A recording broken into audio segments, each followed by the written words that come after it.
Nah, dan sekarang kita akan masuk kepada cara mempersiapkan khotbah. Yang pertama yang harus kita lakukan adalah bagaimana persiapan-persiapan yang harus disediakan untuk persiapan-persiapan peralatannya. Yang pastinya ada Alkitab kita persiapkan. Kita persiapkan juga buku catatan, tempat catatan renungan atau khotbah yang akan kita persiapkan. Dan juga kita akan persiapkan pulpen. Kita juga mempersiapkan beberapa buku-buku perbandingan lainnya. Mungkin buku Alkitab berbagai versi bahasa. Bisa bahasa daerah, bahasa Inggris, bahasa Yunani, bahasa Inggris, atau bahasa apa saja yang kita butuhkan. Dan buku-buku lain pendukung. Buku-buku catatan yang mendukung tentang khotbah yang akan kita persiapkan. Setelah kita mempersiapkan peralatannya dan sudah lengkap di hadapan kita di atas meja, maka kita mulailah mempersiapkan khotbah yang akan kita sampaikan. Hal pertama yang kita lakukan adalah berdoa sebelum memulai mempersiapkan atau aktivitas untuk mempersiapkan khotbah. Hal yang pertama dilakukan adalah berdoa. Meminta tuntunan Tuhan, meminta hikmat daripada Tuhan kita, hikmat daripada Roh Kudus, agar firman Tuhan dan khotbah yang akan kita persiapkan nantinya bukan karena kekuatan kita sendiri, tetapi oleh karena kekuatan Tuhan, kekuatan Roh Kudus. Itulah fungsinya berdoa di awal mempersiapkan khotbah. Dan kemudian kita tahu, menyadari bahwa kita lemah sebagai manusia. Pasti kita tidak mampu untuk melihat, untuk mencari tahu apa isi hati Tuhan di dalam ayat-ayat firman Tuhan yang akan kita siapkan. Itulah fungsinya berdoa. Kemudian setelah berdoa, lalu kita akan membaca ayat firman Tuhan yang akan kita khotbahkan. Kita akan baca dengan hati yang tenang, pikiran yang fokus, dan dibaca dengan pelan-pelan. Terserah mau baca dengan bersuara atau baca dalam hati, itu bebas sesuai dengan versi kita masing-masing. Kalau bisa dibaca berulang-ulang sampai kita bisa menangkap, memahami apa maksud, tujuan, arti daripada ayat yang kita baca itu. Sekali lagi bahwa perlu membaca dengan hati yang tenang, pikiran yang fokus, dan dibaca dengan pelan-pelan dan berulang-ulang 3-4 kali sampai kita mengerti. Setelah membaca nats firman Tuhan yang akan kita khotbahkan atau kita persiapkan, maka langkah selanjutnya adalah kita mulai mengambil pulpen dan mencatat di buku catatan yang telah kita persiapkan tadi. Pertama yang kita buat adalah tema atau judul dari khotbah yang akan kita persiapkan. Jadi terserah kita mau buat judul apa, mau buat temanya apa, yang jelas bahwa sesuai dengan kebutuhan orang-orang di zaman ini.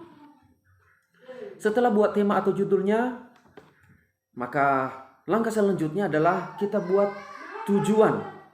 Kita buat tujuan khotbah yang akan kita buat.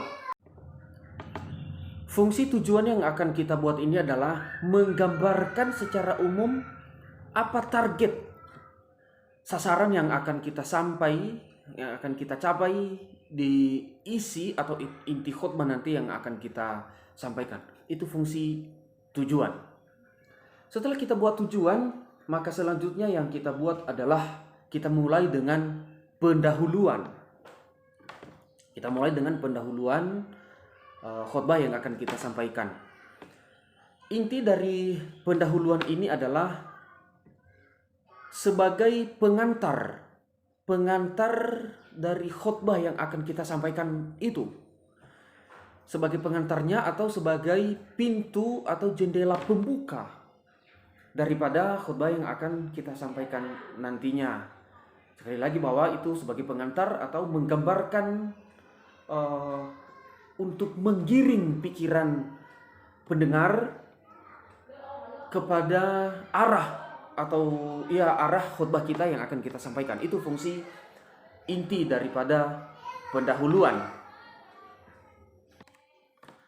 Setelah kita buat pendahuluan, maka kita mulai masuk kepada isi khotbah atau isi firman Tuhan yang akan kita sampaikan. Dan disinilah berfungsi yang namanya tadi ilmu hermeneutika atau ilmu tafsir. Dan saya sudah katakan dari awal tadi, kita coba menggali, belajar dengan sangat sederhana cara menafsir Alkitab atau cara menafsir Alkitab yang sangat sederhana ini. Hal yang kita lakukan adalah, atau cara menafsir yang sangat sederhana yang mau saya sampaikan di sini adalah, dari awal tadi kita sudah membaca nats yang akan kita sampaikan. Dan setelah kita baca, hal yang kita lakukan di situ adalah yang pertama, kita mencari tahu isi atau hal-hal apa saja yang ada di dalam nats Alkitab tersebut.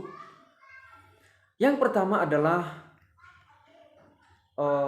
yang kita gali atau kita cari tahu di dalam nats yang kita baca itu adalah apa yang kubaca. Nah, ini kita ingat ya, yang pertama adalah kita munculkan pertanyaan, apa yang kubaca? Apa yang kubaca maksudnya adalah apa yang kubaca di dalam nats yang telah dibacakan tadi. Hal yang harus dicari tahu di dalam apa yang kubaca ini adalah pertama tentang tokoh. Siapa-siapa aja tokoh-tokoh yang ada di dalam nats yang kita baca tadi. Contohnya kita menemukan ada di dalam nats yang kita baca itu adalah ada Yesus. Maka kita catat tokoh adalah Yesus. Mungkin ada Petrus. Ada iblis contohnya. Ada iblis berbicara. Kita tulis iblis. Siapa-siapa saja oknum yang berperan di dalam nats yang kita baca. Kemudian di dalam hal apa yang kubaca ini adalah yang kita cari tahu peristiwa apa atau kejadian apa yang sedang terjadi di dalam nats yang kita baca. Apakah ada peristiwa pertengkaran, ada peristiwa penyembuhan, atau ada peristiwa-peristiwa kejadian-kejadian apa gitu. Kemudian yang kita cari tahu di situ tentang apa yang kubaca adalah apakah ada kaitan dengan nats-nats sebelumnya. Karena kadang firman Tuhan yang kita sampaikan itu tidak bisa berdiri sendiri dengan nats yang kita baca. Bisa jadi ada hubungannya kaitannya dengan nats sebelumnya. Contohnya kita membaca atau mengkhotbahkan di ayat yang ke-7 sampai ayat yang ke-10. Dan bisa jadi ada hubungannya dengan nats di ayat yang ke-2 sampai ayat yang ke-5 sebelumnya. Itu juga perlu kita gali dan perlu kita cari tahu. Di dalam hal apa yang kubaca, kita juga perlu mengetahui kalau ada narasi atau hal-hal yang perlu diperhatikan mengenai tokoh-tokoh tadi, peristiwa-peristiwa tadi, atau ada sesuatu hal yang terjadi, kita perlu mencari tahu apa yang dia katakan di dalam nats itu. Adakah sesuatu yang dikatakan, ada sesuatu yang disampaikan, kemudian apa yang dia lakukan, apa yang diperagakan, atau apa yang dilakukan lah sejenis itu. Kemudian apa yang dia alami, apa yang dirasakan pada saat itu. Itu bagian yang pertama tentang apa yang kubaca. Dan semua itu apa yang kita baca di situ tadi semua kita catat. Semua apa yang kita temukan kita catat. Hal yang kedua atau bagian yang kedua yang perlu kita cari tahu adalah apa pesan yang kudapat. Setelah kita mencari tahu tokoh-tokohnya, peristiwa yang terjadi, ada sesuatu hal apa yang ada, apakah ada hubungannya dengan nats sebelumnya. Sekarang kita fokus kepada pikiran kita sendiri. Apa pesan yang kudapat dari firman ini atau nats ini? Contoh-contohnya, apakah ada pelajaran? Apakah ada pengajaran? Jika kita menemukan ada pengajaran atau pelajaran di dalam nats yang kita baca, maka kita catat.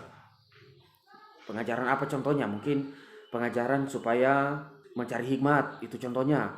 Atau ada pelajaran supaya lebih takut akan Tuhan. Itu hal-hal seperti itu contohnya. Kemudian, apakah ada atau kita temukan ada janji? Ada pesan janji yang kita dapatkan dari nats yang kita bacakan itu. Kalau kita dapatkan janji, kita catat itu semua. Kita catat dalam buku catatan tadi yang kita persiapkan. Apakah kita bisa mendapatkan pesan teladan di dalam nats yang kita bacakan tadi? Kalau kita dapat, kita catat. Apakah kita dapat pesan ada perintah atau nasihat? Kalau kita dapat itu, maka kita catat semua, kita catat. Apakah mungkin ada larangan atau ada peringatan atau ada penghiburan di dalam nats itu? Semua kita catat. Sekali lagi bahwa di bagian yang kedua ini, apa pesan yang kudapat? Itu adalah kita fokus kepada pikiran kita, hal-hal apa saja yang kita dapat di dalam nats yang telah kita bacakan tadi. Pesan yang didapat itu tadi contoh yang telah saya sampaikan, apakah ada pengajaran, ada janji, apakah ada teladan, apakah ada perintah, ada larangan atau penghiburan dan macam sebagainya. Sesuai dengan apa yang kita dapatkan, pesan yang kita dapatkan dari nats yang kita baca tadi. Kemudian hal yang ketiga, setelah kita mendapatkan pesan yang kita dapatkan yang dari nats itu, maka bagian yang ketiga adalah apa responku? Apa respon yang harus kita lakukan dan kita ambil? Contohnya, setelah kita mendapatkan semua itu, apakah kita perlu bersyukur dengan nats ini? Kita perlu bersyukur dari pesan-pesan yang kita dapatkan tadi. Apakah perlu kita bersyukur? Atau respon kita, apakah kita perlu berdoa? Hal-hal doa. Atau juga respon kita yang kita dapat adalah apakah perlu pertobatan atau pengakuan dosa. Dan begitu juga bisa juga respon yang kita lakukan adalah bertekad atau berkomitmen untuk melakukan sesuatu tindakan secara spesifik. Itu semua kembali dan tergantung kepada perasaan dan pikiran kita, bagaimana cara kita merespon isi dari firman Tuhan tadi yang kita telah baca, dan kita sudah mendapatkan apa yang kubaca, kita sudah mendapat pesan yang perlu kita ambil dari nats itu. Semua yang telah kita dapatkan itu, disitulah kita rangkai dan kita buat isi daripada khutbah kita tadi. Sekali lagi bahwa di situ kita rangkai, kita buat isi daripada khotbah, dan itu namanya penggalian nats, menggali nats yang kita persiapkan atau kita baca tadi. Itu mempermudah kita untuk menafsir. Setelah dari catatan-catatan yang kita buat tadi, kita bisa membuat secara sederhana. Mungkin di dalam nats itu tadi ada tokoh-tokohnya, dan tokoh itu melakukan ini, berbuat ini, sehingga dari perbuatan-perbuatan atau peristiwa-peristiwa yang terjadi di dalam nats itu ada pesan-pesan yang kita dapat. Bahwa dalam peristiwa itu pesan yang didapat adalah supaya dalam kehidupan kita menghindari hal-hal yang jahat contohnya. Dan setelah kita menghindari hal-hal yang jahat, maka apa respon yang kita buat? Responnya adalah supaya ada pertobatan, ada tekad untuk melakukan sesuatu secara spesifik untuk hidup yang baik. Itu cara menggali nats. Setelah kita menggali nats, langkah yang selanjutnya kita lakukan adalah kita buat penerapan atau aplikasi. Aplikasinya adalah penerapan kepada warga jemaat atau orang yang mendengar, audiens secara umumnya. Aplikasi atau penerapan yang kita sampaikan, mungkin kita ajak orang lain untuk bertobat, kita mengajak orang lain untuk melakukan firman Tuhan ini. Itu tergantung dari bahasa kita yang kita dapat dari isi inti dari firman Tuhan yang telah kita baca dan nats yang telah kita gali isinya tadi. Dan di aplikasi ini atau di penerapan ini kita juga bisa memasukkan ilustrasi-ilustrasi untuk mendekatkan penerapannya, untuk lebih dekat penerapannya nanti kepada pendengar. Dan setelah kita buat aplikasi atau penerapan, baru kita buat penutup. Penutup ini berisikan kesimpulan dari seluruh isi khotbah yang kita sampaikan. Setelah kita melakukan semua itu, baru kalau bisa kita buat ulang, kita catat ulang semua isi khotbah, mulai dari pendahuluan tadi, tujuannya, kita buat pendahuluan, apa saja yang kita buat pendahuluan, kemudian kita buat isinya. Isinya tadi adalah menggali nats Alkitab, kemudian ada penerapan atau aplikasi, kalau bisa disertai ilustrasi, kemudian penutupnya sebagai kesimpulan daripada seluruh khotbah. Sehingga jadilah satu lembar kertas atau lebih khotbah yang telah kita buat tadi. Dan kalau kita sudah buat itu, setelah selesai mempersiapkan itu, pada akhirnya kita kembali berdoa, mendoakan khotbah atau persiapan yang telah kita catat ini, supaya pada saat ini nanti kita sampaikan Tuhan akan menyertai kita. Seperti itu kira-kira Bapak Ibu Saudara-saudari, saya sudah katakan dari awal tadi bahwa ini cara mempersiapkan khotbah, langkah-langkah yang harus dilakukan, sekaligus cara menggali nats Alkitab secara sederhana. Semoga menjadi berkat selama mempersiapkan khotbah bagi Bapak Ibu Saudara-saudari yang terkasih dalam Tuhan, supaya ditolong, diberkati oleh Tuhan, ada hikmat-hikmat yang baru dengan mengikuti langkah-langkah yang sangat sederhana yang telah saya sampaikan ini. Demikian di channel kali ini atau di layar kali ini. Nanti di layar berikutnya kita coba langsung praktekkan atau kita cari contoh langsung. Kita buat langsung contoh cara membuat khotbah. Sampai di sini dan sampai jumpa di persiapan selanjutnya. Salam.